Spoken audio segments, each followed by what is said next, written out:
Vous distinguez vraiment donc le cours du Bitcoin qui reste instable du système Bitcoin qui, lui, à vos yeux, est stable et toujours plus stable.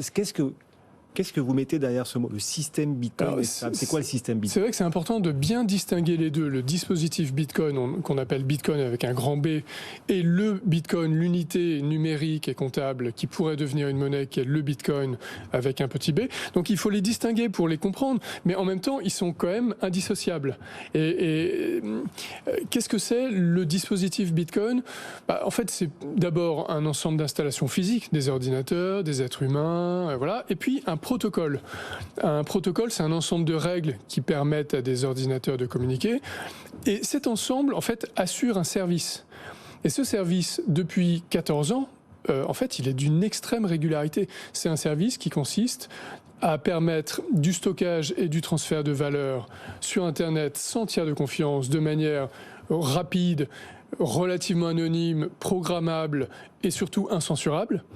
Et ce service-là, il est assuré avec une régularité, une prévisibilité, une fiabilité absolument étonnante. Il s'est montré infaillible depuis sa création?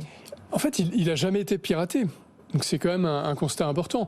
Et donc, vous savez, il y a une phrase qui dit, dans la vie, il y a que deux certitudes, la mort et les impôts. Mais en fait, on est en train d'arriver dans une situation où il y a une troisième certitude. C'est un bloc Bitcoin toutes les 10 minutes.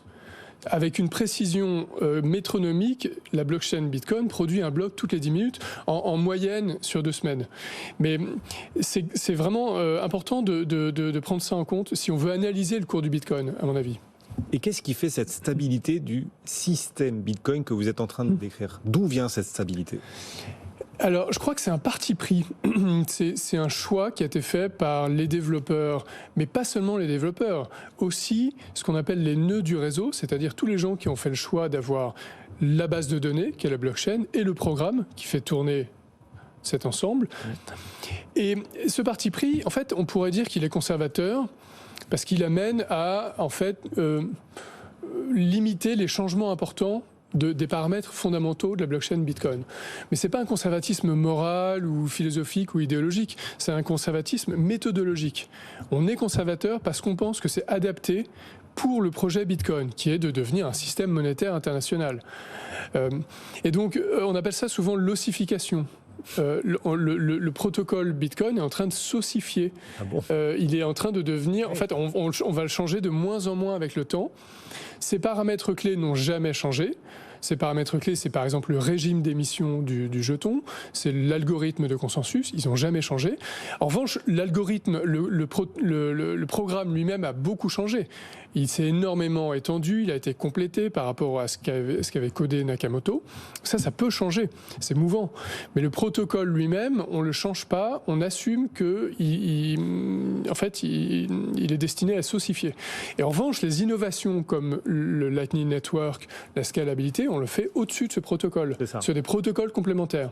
Mais le protocole de base, lui, il est conservateur. Et en fait, ça a été beaucoup critiqué dans l'écosystème blockchain. On s'est moqué de Bitcoin, on a dit, regardez, Bitcoin n'avance pas, voilà. Mais en fait, c'est une qualité. C'est une qualité, c'est parfaitement assumé, c'est voulu, c'est une stratégie, et je pense que c'est la raison pour laquelle Bitcoin aujourd'hui est toujours la crypto la plus valorisée. C'est parce que déjà, le marché reconnaît cette qualité.